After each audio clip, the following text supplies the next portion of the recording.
Hi, hello, and welcome to my channel.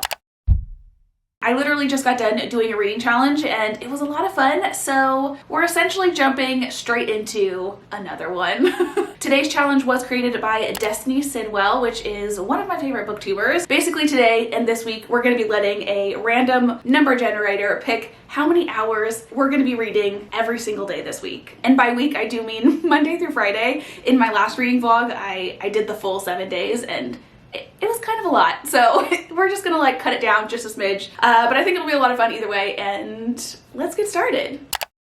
So here's a little wheel that we're going to be using. I do use an app called Whirligig if you're curious. I'm pretty sure Destiny capped hers at 12 hours, but I'm just going to do 7 because 12 seems too crazy. In my last challenge video, I was reading 200 pages a day, which for me is about 4 hours of reading, and that was a struggle. So I felt like jumping up to 12, a potential 12-hour day, was just setting myself up for failure. But anyway, let's go ahead and spin a wheel. I need to stop rambling on. Give her a little spin. 5 hours. We're gonna be reading for 5 hours, which that actually seems like a pretty good amount of hours. And the book that I'm gonna be starting off with for this video is actually a carryover from my last reading challenge, sort of. In that video, I read the Kingdom of the Wicked series, and then I also got halfway through Ninth House. Since finishing that video, I finished Ninth House and I have started Hellbent, which is the second book in that series. I did leave off on page 44 last night, so I really didn't read that much at all, but I feel like with 5 hours I should be able to get like a good chunk of it done, which I'm pretty excited for.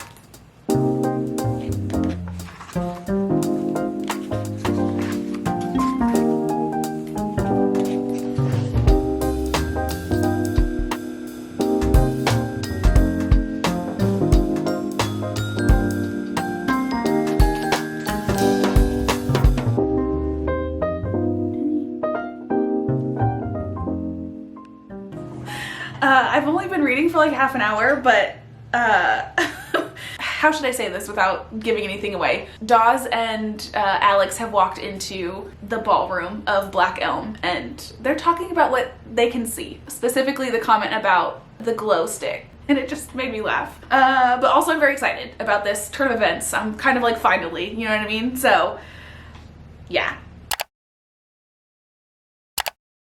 I just started filming and my card on my camera told me that it was full, so I went to go delete a couple of old clips, and I think I might have deleted one from yesterday, so anyway, hello, happy Tuesday. I didn't get a whole lot of footage yesterday because honestly my headache just kind of took over. It hit a point where it just kind of started getting worse and worse and I didn't feel like filming anymore, but I did do the reading. Honestly, I probably ended up reading more than 5 hours because literally all I did yesterday was read. And I did actually write down a couple of notes while I was reading yesterday so that I could remember to like talk to you guys about certain things. So let's go over them first. On page 189, the start of chapter 21, we are introduced to a new creature slash character. And it was very unexpected, like it does kind of seem kind of random, but it's very exciting to me. I have read quite a bit past that point of introduction and they haven't really made another appearance since, but I'm really hopeful that it's going to become a bigger part of the story because again, very surprising but very intrigued. And that's kind of the only updates that I have on the actual story itself. I do have a couple of notes about the book in general, but I think I'm going to wait until I'm done with the book just to make sure that my thoughts don't change. Now let's go ahead and pull up our wheel and see how many hours we're going to be reading today. Spin our wheel.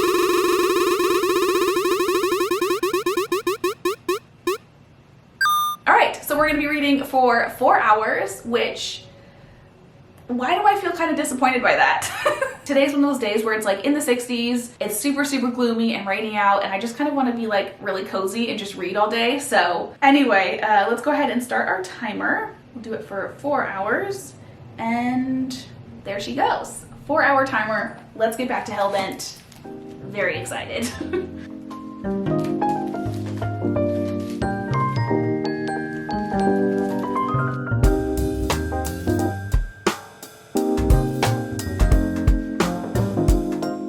I haven't been reading very long. I've literally only read a couple of pages, but What's going on page 321 to 322, I love.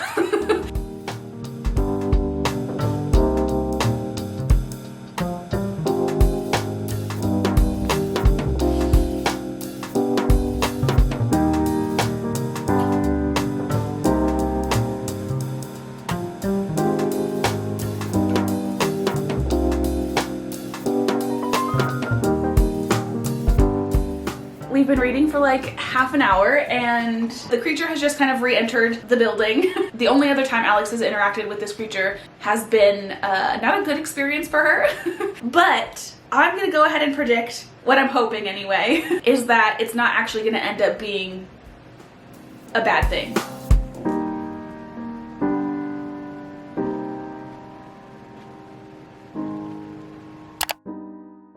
We've officially hit the halfway mark. I have an hour and 57 minutes left of reading, but I'm gonna go ahead and take a break from reading for a little bit because I need to make dinner. It is kind of early still. It's only like, what time is it? It's only 3 o'clock, so it's still kind of early, but I really wanna make soup. I've been craving chicken and dumplings, and we actually smoked a pork butt the other day, so we have a bunch of like shredded pork left over. So I was gonna add that into the soup instead of chicken. But the pork got me thinking that that kind of sounds like something that would be better for like a darker based soup. And that made me think of French onion soup, which are basically two of my favorite soups. And I've kind of decided to combine the two. I'm gonna make like a hybrid French onion soup and chicken and dumplings. So that's kind of the game plan.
Hello, good morning. Welcome to Wednesday. We did finish Hellbent yesterday with 11 minutes to spare.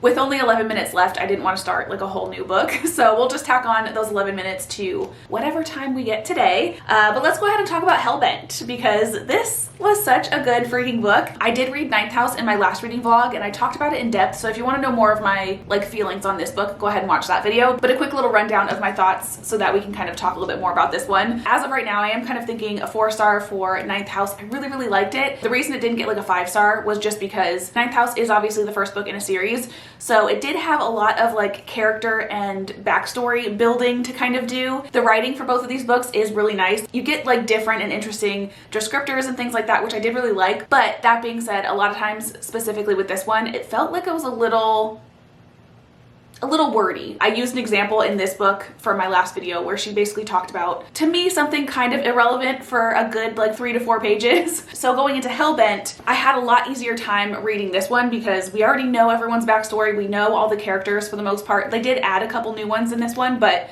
for the most part, it's the same general characters. Like we know everything about them. And this one basically started off right away with all the action, and it was basically thing after thing after thing after thing, and it was just like overall a really fun read. Literally yesterday I dragged my feet so hard on reading like the last 75 pages or so. I literally didn't finish this until like midnight last night, and yeah, I'm so sad it's over.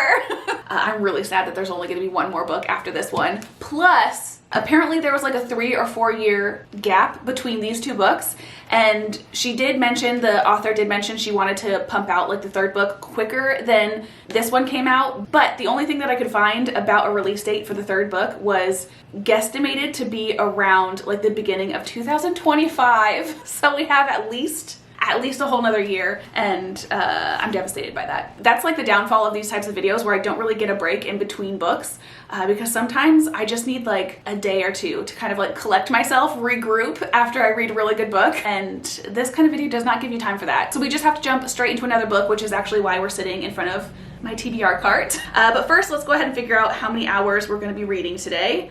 All right, so no, stop it. Okay, I accidentally pressed the button, so we're just gonna go with it. 2 hours. I don't want to like jinx myself, but so far my wheel is being very, very nice to me. And honestly, it's like the perfect day for me to get such a low number, because I wanted to kind of like edit as I go with this video, because last reading vlog I did it all at once and it was like hours upon hours of footage and it took me days to edit it. So with this video I was really hoping to kind of like edit as I go, and so far I have not been able to do that. So I'm actually really glad that I only have a couple of hours reading today, so I can just kind of like get it out of the way and then spend the rest of the day editing. So that's our plan. But first, we do need to pick our next book. If you're new to my channel, this is my TBR cart, so all of the books that I haven't read yet, obviously. And this shelf specifically is my TBR for the month, and I'm kind of thinking about maybe reading this one. I do feel like this will be a really fun book. This is How to Kill Men and Get Away with It by Katie Brent. I've said this before, but like the title, the cover, illustration, the synopsis on the back, like everything about this just seems very like fun and kind of sarcastic and witty. So I think this will be a really fun read. But another option that I was thinking about was maybe the Mary Shelley Club. I just got this recently at Barnes & Noble, and maybe I should ask you guys on Instagram. I'm gonna do that. I've never done that before.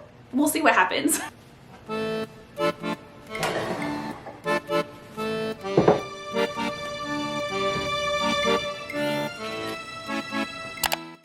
Hello, good morning. Welcome to Thursday. Mary Shelley is the winner by just a sliver, by a hair. Before we start talking about the Mary Shelley Club, let's go ahead and spin our wheel.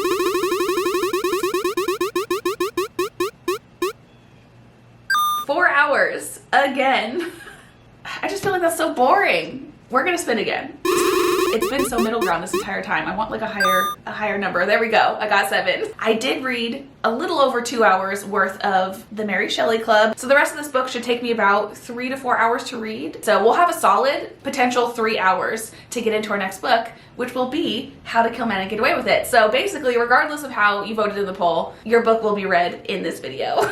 Anyway, let's go ahead and talk about the Mary Shelley Club. There was a quote at the top of the back of the book that really is what kind of grabbed my attention with this book. It says, "A little bit Scream, a little bit Gossip Girl, a pulpy, page-turning suspenseful read that keeps you up all night." And honestly, I probably could have stayed up longer reading this, but I wanted to like stick with the reading hours that this video is kind of all about. New girl Rachel Chavez is eager to make a fresh start at Manchester Prep, but as a scholarship student, she struggles to fit in among the rich kids and finds herself turning to horror movies for comfort. Then Rachel gets caught up in a prank gone awry, going from weird loner girl to public enemy #1 overnight. To Rachel's surprise, however, the incident attracts the attention of the Mary Shelley Club, a mysterious society of students who orchestrate elaborate pranks known as fear tests, which are inspired by urban legends and movie tropes. And all of that is basically what has happened in these first 178 pages. Specifically, I'm at the point where we just finished our first fear test. Even before the first fear test, it was really fun to kind of see the group kind of like interact with each other, and there's one specific relationship between Rachel and one of the other members that I'm intrigued by. But all of that being said, the second half of the synopsis is where I feel like this book is really gonna shine, and I'm excited.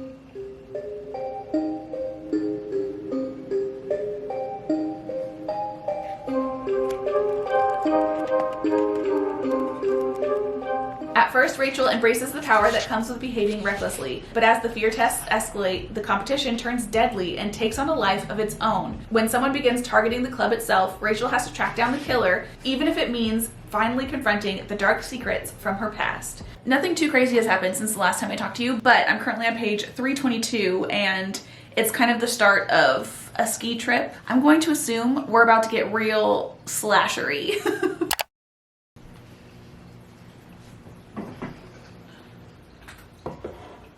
It actually got a little cold in the house, so I grabbed a blanket and made myself some apple cider.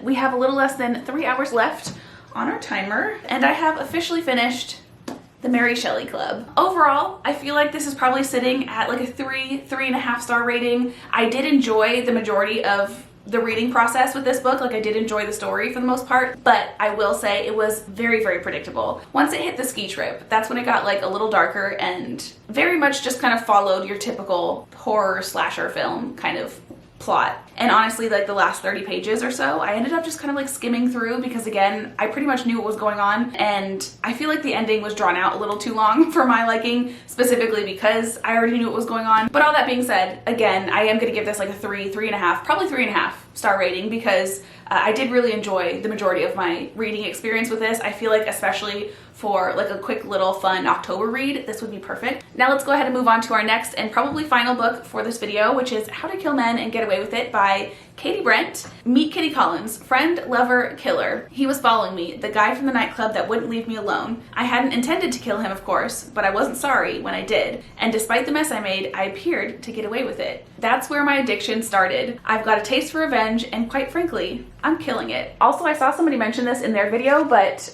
here's the girl, and she's holding a coffee cup. But I don't know if you can tell, but there's like a shadow of her behind, and instead of a coffee cup, she's holding a knife.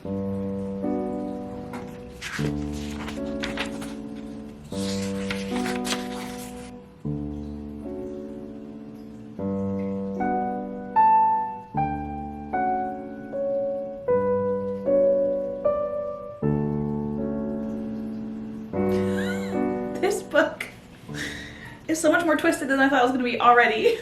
Before all this started, I thought that squeezing the life out of someone would be easy. The right amount of pressure on their windpipe and they'd go limp, like when a kitten suddenly falls asleep. But it's actually nothing like that. When someone who doesn't want to die realizes they're going to die, they fight. And then at the bottom of the page it says, take the monster I'm with now, for example. He's not worked out that struggling is pointless. The easiest thing for him would be to let it happen. Instead, he's squirming, bucking, and just hurting himself. I give the nylon stocking I've wrapped around his neck an extra hard tug and watch his eyes bulge and contort like they're trying to escape from his head. I mean, intrigued. Intrigued for sure, but good grief.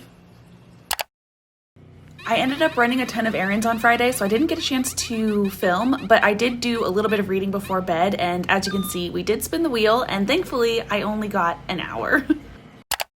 Hi, hello. It's been a few days since last time I talked to you guys, so we definitely have some catching up to do. I think the last thing that you saw was the clip from Friday, but I felt like that was kind of a sad ending to the video. So let's go ahead and finish off this video with my thoughts on How to Kill Men and Get Away with It. So first off, my overall like star rating for this book, I think I'm gonna give it 2.5 stars. There was not honestly a whole lot that I liked about this book, which is so unfortunate, and I always hate saying like negative things about books, but there was definitely some reasons why I didn't like it, but like overall, it was more so a feeling. Like this book just kind of made me feel icky. Basically, this book is in the perspective of our main character, Kitty Collins, but the way that it's actually written is as if our main character is just telling you what she's doing in the moment.